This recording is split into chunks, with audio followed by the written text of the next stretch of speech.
Сегодня 17 июля 2026 года, и всех приветствую из красавицы Одессы.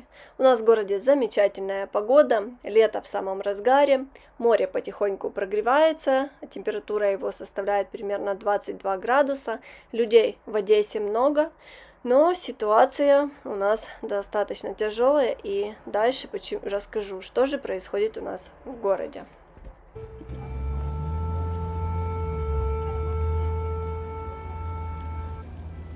Привет из Одессы. Помните, многие помнят, может кто-то не знает, есть у нас такая одесская песня: «Ах, Одесса, жемчужина у моря, ах, Одесса, ты знала много горя». И кто же мог подумать, что в 21 веке Одесса будет знать еще этого горя с каждым годом все больше и больше. То, что у нас сейчас происходит в городе, у нас такого, по-моему, еще не было никогда. Меня поймут сейчас одесситы и люди, которые живут в таких же городах, которые часто подвергаются обстрелам ракет, как Одесса. Что в последнюю неделю на нас только не летит, и сколько на нас летит ракет, мы уже все позбивались со счета, и со свистом, и с такими взрывами, что дети просто начинают кричать на улицах от этих взрывов, кто не успел добежать на укрытие, потому что пугаются. Все расстроенные. Ой, ну не все, но большинство, хочу я вам сказать. Люди, чтобы не унывать, уже шутят в социальных сетях, как сейчас выглядит отдых в Одесі. Сніданок, шахеди, відбій, тривога, море, тривога, реактивні шахеди, відбій, море, обід, баллистика. И так до самого вечера и целые сутки. В Одессе много людей. В этом году наш город посещает много туристов с разных городов Украины. И вот так, когда идешь по улице, кажется, что вообще все хорошо, потому что кто-то на пляж ездит, кто-то отдыхает, кто-то в ресторанах, кто-то поет, кто-то танцует. Но хочу вам сказать, не все так просто. Обстановка в городе действительно военная и напряженная, по-моему, как никогда, потому что была у нас и баллистика раньше, и были ракеты, но в таком количестве, конечно, не было. У нас уже за эту неделю несколько дней траура было.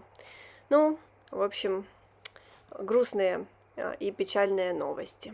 Но все равно одесситы стараются не унывать и продолжать жить эту жизнь. Так, зашла в Таврию, и тут кавунчик украинский продается, был по 39, почти по 40 гривен, а сейчас по 30 гривен скидка. Уже сезон. Ну, такие звонкие, слышите? Есть. Но мы еще не покупали в этом году арбузики. Думаем, что еще рановато. Вот уже в конце июля можно брать. Вижу, и дыньки здесь есть. Дыня, амал, 12 гривен 100 грамм, 120 гривен килограмм. Ну, дыньки подороже. Ну, пахнут, хочу я вам сказать, пахнут. Такая дынька. А ну, сейчас посмотрим, сколько примерно будет стоить такая дынька. Так, дыня. Украинская амал. Такая дынька будет стоить 191,60. Почти 200 гривен дыня. Так, уже многие начали консервацию. Говорят, зима будет тяжелая, хозяюшки консервируют. У нас мама тоже уже делала огурчики, помидорки, вам покажу. Так, банка, может, банки подорожали. 3-литровая 85 гривен, 2-литровая 60, а литровая 33,50. Самые дешевые вот такие пол-литра 20 гривен. Такие закручивающиеся по 50, 0,72, по 45, маленькие пол-литровые. Цены растут на все. Вижу и крышки. Крышки 189, 179 гривен за 50 штук. Да, цены везде идут в гору. Ну, банка, конечно, это 85 гривен только банка. Еще надо ее заполнить, и закрутка стоит кругленьких 10. Вот все со стороны оперного. Сейчас свежо, похолодало. Вообще ощущение, что будет сейчас вот-вот дождик. Там, видите, небо такое синее.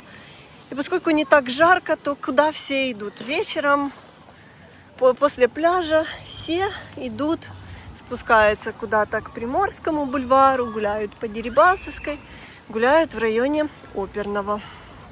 Так мне нравятся подобные такие... О, вот как раз экскурсия. Я вам просто показываю, сколько туристов в Одессе, потому что местные на екскурсіях різко їздять.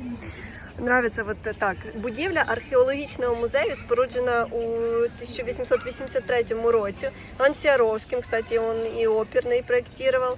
Стиль неоклассицизм. Смотрите, вот здесь такая копия и чик. Поднимаем камеру, а здесь оригинал. Но, к сожалению, с фанерными листами, потому что видно, повылетали окна. Из-за обстрела шахедами, наверное. Печально, конечно. Так, я думаю, куда все смотрят.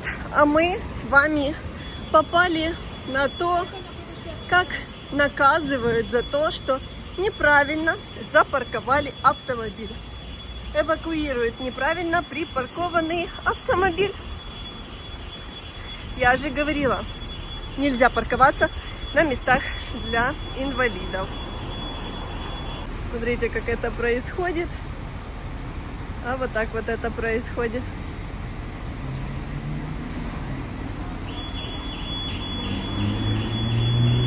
Вот так. Кто-то поужинает, придет, а машинки-то уже нету. И куда она делась, никто сначала и не поймет. Но мы-то с вами уже знаем. Сейчас уже будет отбой воздушной тревоги. Что вам сказать? Я расстроена. Сказать вам, что я расстроена, это ничего не сказать. Я уже даже пожарки поехали. Потому что взрывы были за городом. В Одесском районе. Не знаешь, куда эти пожарки. Поехали скорые. И это все каждый день. Сколько сегодня было тревоги, сколько на город летело ракет, я уже сбилась со счета. Да. И вчера ночью в Одессе была ракета.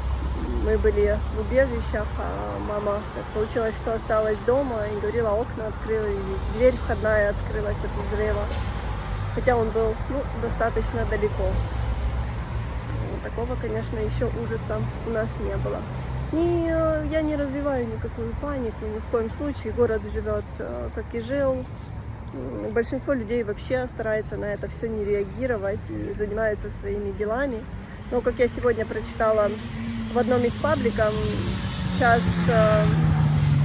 каждый сам отвечает за свою жизнь и ведет себя, как считает нужным. Да? Я не осуждаю людей, которые лежат на пляже, я не осуждаю людей, которые идут в укрытие, которые боятся, да, потому что все мы разные, психика у нас всех разных, у каждого свое видение, поэтому каждый поступает как хочет. Жалко людей, всех людей, у нас почти каждый день погибшие. Я захожу в новости, честно, я так расстраиваюсь, потому что мы думали, до этого было все плохо, эта неделя, это, конечно, вообще в Одессе просто какой-то ад. Все в постоянном стрессе. Я даже сегодня с девочкой в убежище разговаривала. Она живет вообще около центра и говорит, я говорю, а как вы там живете? Потому что очень много взрывов в тех районах. Она говорит, я на антидепрессантах уже полгода. И очень много моих знакомых на антидепрессантах. Поэтому, когда мне пишут, где ваш позитив, когда у меня позитив, когда все спокойно, хорошо, то действительно как-то хочется радоваться. А когда все так грустно, как-то фальшивить не хочется, есть как есть. Да, кто-то веселится, на море много людей, на пляжах, кто-то ходит, танцует, поет, и все хорошо. У меня что-то совсем сейчас другое настроение. Ну что, верим, что все будет добре. И надеемся, что хоть сегодня в Одессе, в Одесском районе, в Одесской области будет тихая ночь. Всем хорошего вечера, хорошего настроения, самое главное, тихой ночи. До встречи в следующем видео из летней Одессы. Всем пока-пока. И, конечно же, берегите себя и своих близких. Мы вас искренне любим. И спасибо вам большое за все ваши теплые слова, за все ваши комментарии и пожелания. Для нас это очень и очень ценно.